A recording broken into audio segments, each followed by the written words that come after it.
ట్రైన్లో వెళ్ళాలి, అండమాన్ వెళ్ళాలంటే షిప్లోనే వెళ్ళాలి, ఇండియా వెళ్ళాలంటే ట్రైన్లోనే వెళ్ళాలి, ఇండియా వెళ్ళాలంటే ట్రైన్లోనే వెళ్ళాలి.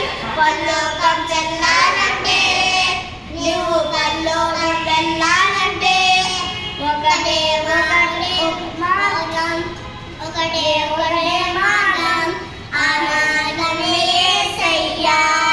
ఒకటే మార్గం, ఆ మార్గమే యేసయ్యా.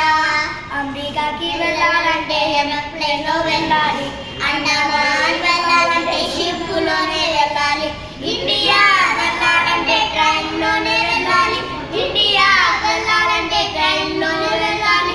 పరలోకం వెళ్ళాలంటే నువ్వు పరలోకం వెళ్ళాలంటే ఒకటే మార్గం, ఆ మార్గమే యేసయ్యా. ఒకటే